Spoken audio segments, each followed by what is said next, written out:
बहुत समय पुरानी बात है। सूरजपुर नाम के एक राज्य पर राजा भगवान दास का शासन हुआ करता था। राजा भगवान दास बेहद परोपकारी और दयालु स्वभाव के इंसान थे। उनके दरबार में जो भी फरियादी आता, उसकी फरियाद पूरी किए बिना वापस नहीं जाता। ये बात पूरे राज्य में मशहूर थी कि राजा के दरवाजे से कोई भी व्यक्ति खाली हाथ नहीं लौटता। एक दिन दरबार में एक अजनबी व्यक्ति आया। उसने राजा को प्रणाम किया और बड़े अदब से कहा, हे राजन, मैंने सुना है कि आप बड़े दानवीर हैं। क्या आप मेरी एक अनोखी फरियाद पूरी करेंगे? राजा ने मुस्कुराकर पूछा, कहो भाई, क्या चाहिए तुम्हें? उस व्यक्ति ने झिझकते हुए कहा, यदि आप 3 दिन के लिए अपनी राजगद्दी मुझे सौंप दें तो मैं इस पर बैठकर शासन करना चाहता हूं। आप महल में जाकर आराम कीजिए। राजा ने एक पल भी बिना सोचे अपनी गद्दी छोड़ दी और आदेश दिया, यह व्यक्ति अब 3 दिन तक राजा होगा। सभी लोग इसके आदेश मानेंगे। वह व्यक्ति 3 दिन तक बड़े ठाठ से शासन करता रहा। चौथे दिन राजा उसके पास आया और बोला, भाई, तुम्हारी फरियाद पूरी हुई, अब मेरी गद्दी मुझे लौटा दो। यह सुनकर वह व्यक्ति हंसते हुए कहने लगा, हे राजन, पहले मैं आपकी दानवीरता की परीक्षा लेने आया था, पर अब 3 दिन तक इस गद्दी पर बैठने के बाद मेरा मन बदल गया है। मुझे यह गद्दी इतनी प्रिय लगने लगी है कि अब इसे छोड़ने का मन नहीं करता। कृपया भगवान के नाम पर यह राजपाट मुझे दान कर दीजिए। यह सुनते ही राजा मुस्कुराया और बोला, लो भाई, अब यह राजपाट तुम्हारा हुआ, जाओ इसे संभालो। यह कहकर राजा रानी और अपने दोनों बेटों के साथ महल छोड़कर चल पड़ा। उन्होंने अपने राजसी वस्त्र त्याग दिए और साधारण कपड़े पहन लिए। रानी ने एक शब्द भी शिकायत का नहीं किया। राजा मन ही मन सोच रहा था, ईश्वर ने मेरे लिए कुछ और ही तय कर रखा है। वह पैदल ही अपने परिवार के साथ अनजान सफर पर निकल पड़ा। चलते चलते कभी 2 कोस तो कभी 4 कोस चलते, कभी खाना मिलता तो कभी भूखे ही रहना पड़ता। मगर राजा ने ईश्वर पर भरोसा नहीं छोड़ा। वह हर हाल में भगवान का धन्यवाद करता रहा। कुछ दिनों बाद वे एक नगर पहुंचे और एक सराय में जाकर ठहरे। उसी समय एक व्यापारी का काफिला नगर के बाहर रुका हुआ था। व्यापारी जब सराय में आया तो उसकी नजर रानी पर पड़ी और वह उसे देखकर मोहित हो गया। उसने सोचा, इस सुंदर औरत को किसी भी कीमत पर मैं अपना बनाऊंगा। उसने राजा से कहा, महाराज, मेरी पत्नी प्रसव पीड़ा में है और मुझे आपकी पत्नी की मदद चाहिए। क्या आप कृपा कर सकते हैं? नेक दिल राजा ने रानी से कहा, महारानी, यदि हमारी वजह से किसी की जान बच सके तो इससे बड़ा सौभाग्य और क्या होगा। रानी ने बिना किसी इंकार के व्यापारी की बात मान ली और उसके साथ चल पड़ी। लेकिन व्यापारी अपनी चालबाजी में सफल हो गया। वह रानी को अपने घोड़े पर बिठाकर काफिले की ओर नहीं बल्कि एक अनजान दिशा में ले भागा। रानी को जब उसकी धोखेबाजी का एहसास हुआ तो उसने चीखना चिल्लाना शुरू कर दिया, मगर व्यापारी ने उसकी एक भी नहीं सुनी।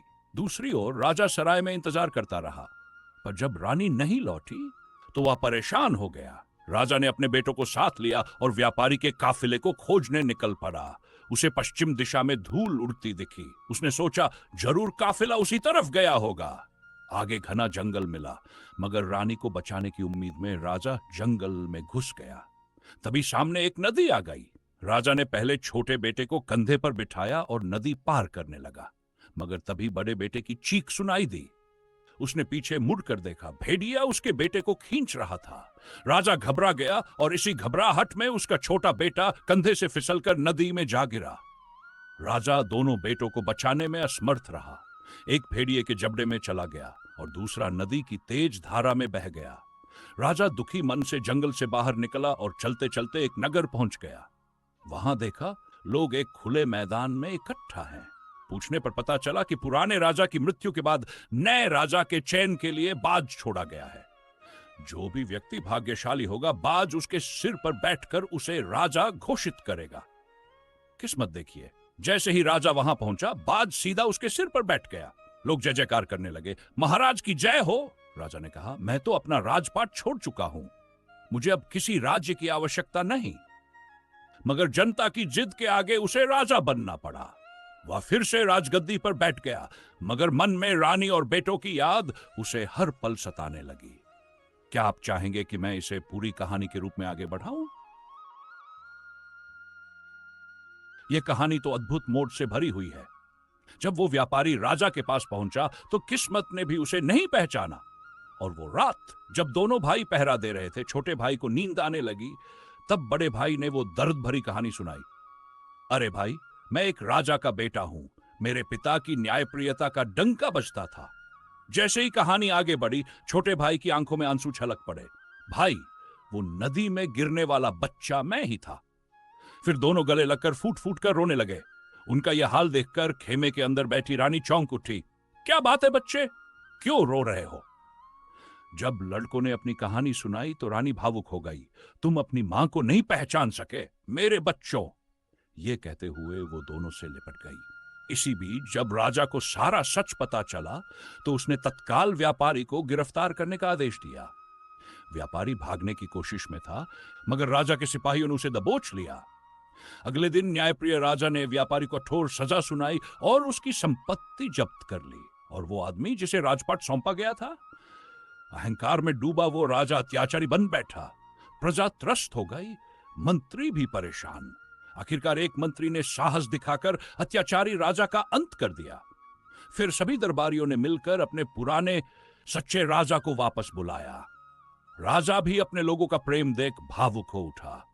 मैं तुम्हें छोड़कर कभी नहीं जाना चाहता था, उसने दरबार में घोषणा की। फिर उसने दोनों राज्यों की बागडोर संभाली और कुछ वर्षों बाद अपने पुत्रों को राजा बनाकर स्वयं ईश्वर की भक्ति में लीन हो गया। यह कहानी सुनकर दिल में एक अद्भुत एहसास जागता है, नहीं? सच्चाई, प्रेम, न्याय और धर्म सब कुछ इसमें समाहित है।